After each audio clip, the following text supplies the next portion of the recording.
Magnolia is a peninsula a few miles from downtown Seattle. From the south side of this peninsula, you have a great view of the city and of Mount Rainier. Along the west side of Magnolia, you can enjoy spectacular sunsets. Because of its desirable location, Magnolia has become an exclusive neighborhood with expensive homes.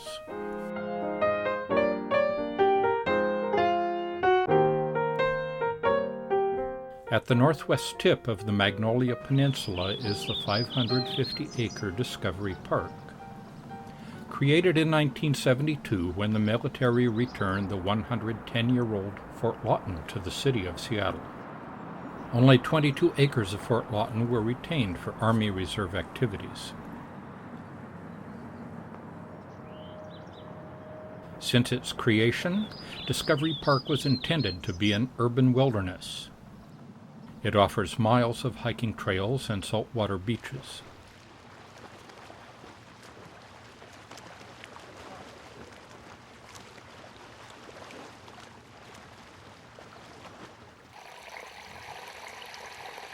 It is also home to the great blue heron.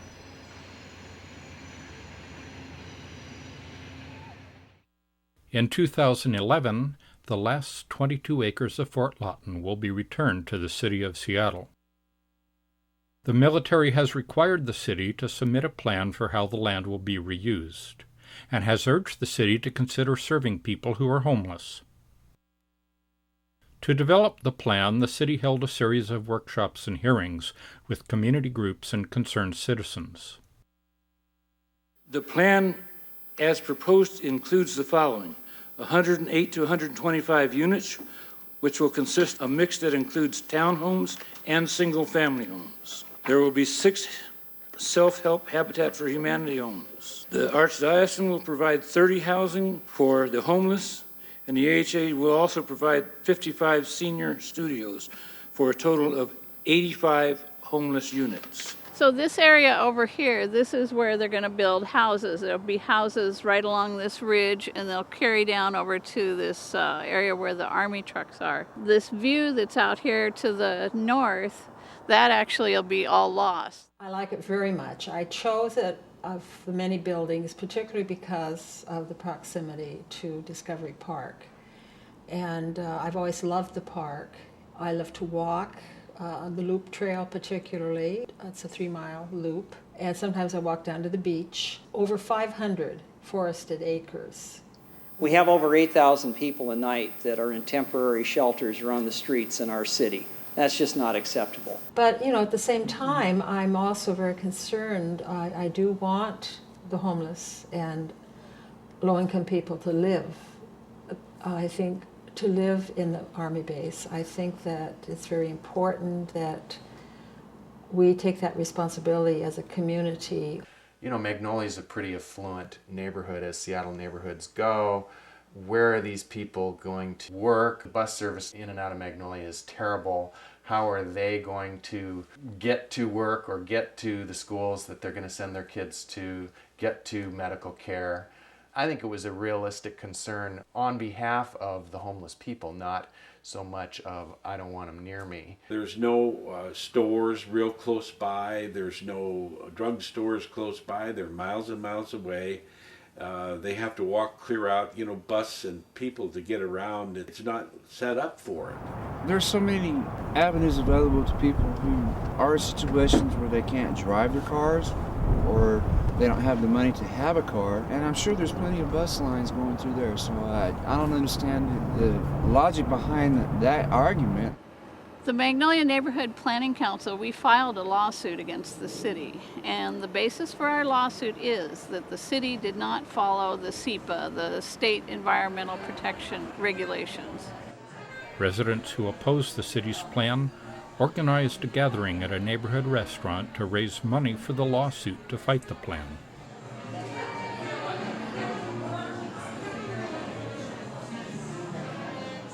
When the park was formed and the original master plan was done for the park, the first thing The very first thing that was said in the plan was, we've got to make sure that we preserve the park because it's free property and everybody's going to want to put their hands on it. I'm here to support the Magnolia Neighborhood Planning Council's fight to return Fort Lawton property to Discovery Park.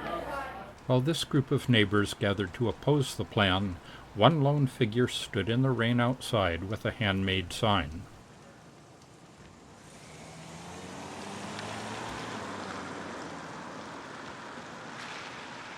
What has struck me living in Magnolia is, all the different people that are living in their cars and their campers are living under Ballard Bridge. If you have the eye to look, you can see it from your deck, and you realize that folks are sort of moving around trying to find a warm spot and a safe spot.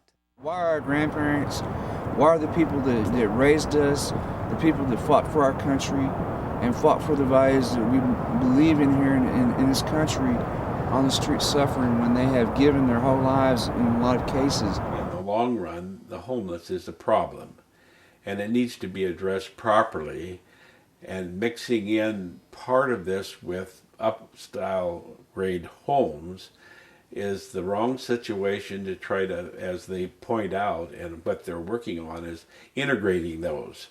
And as you well know, it's a problem to keep these two things together. I think one place should be really set up for them, and if you're going to build upscale housing up there, it should have an area by itself, and the homeless area should be by itself. A church I went to, we had a tent city coming.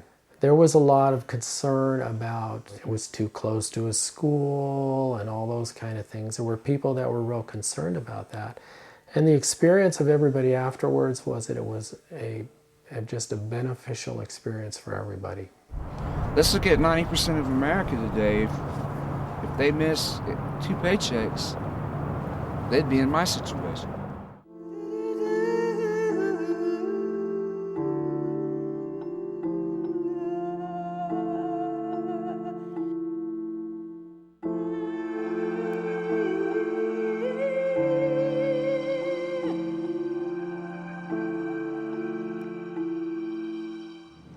I think it will be positive. I think the neighborhood is too exclusive. It's too isolated. People basically are isolated in their little homes. Very few walk on the streets. People drive everywhere. Other than in the park itself, that's a wonderful mecca, and it's marvelous walking on the paths because people greet one another. But they come from all over the region to walk in that park.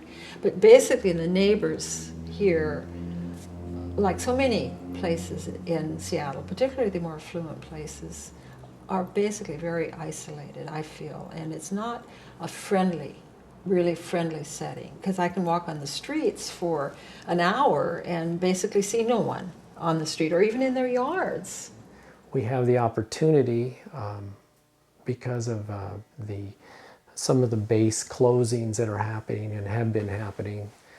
Some of the federal legislation of the 80s said that one of the first things we should look at when that happens is housing for people without homes. My point to people was, I think we can do both. We can keep it beautiful and a wonderful place to go and enjoy nature, and see the beautiful views, walk in the woods. And we can also have an area where, families and children can have a house. I just don't feel it's right to start to carve up the park, because once you start, when do you stop? We really have to do some homework here. We just can't jump into things and all of a sudden say, well, they didn't work, but then they leave a real scar on a wonderful park.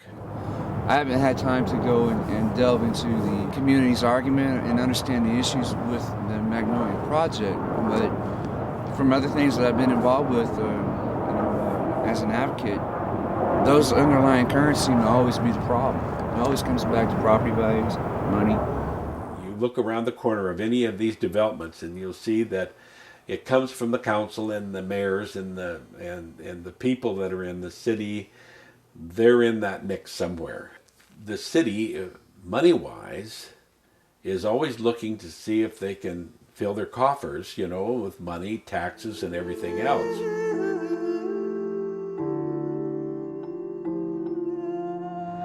lot of people think it's about the homeless, that we're against the homeless. That's actually not true. It never was that we were against the homeless. It's that the homeless are being used upon even by the city. The homeless acts as a gateway population. If they say we're going to put homeless here, then that opens up the door. The city can bring in about 120, 30 market rate homes that are going to go for $500,000, $600,000, $800,000. I mean, so it's not about the homeless. None of us were ever against the homeless. What we wanted fulfilled is the covenant with the people in the 70s that designated that this area would all be park. The Army Reserve property was intended to be used as parkland. In March 2009, a King County Superior Court judge ruled that the city's redevelopment plan failed to address the state environmental assessment requirements.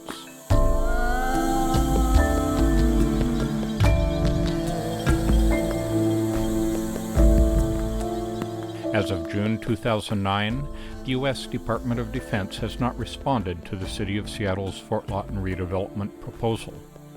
Meanwhile, Magnolia residents who resist the plan are working to build political support for the Fort Lawton 22 acres to be added to Discovery Park.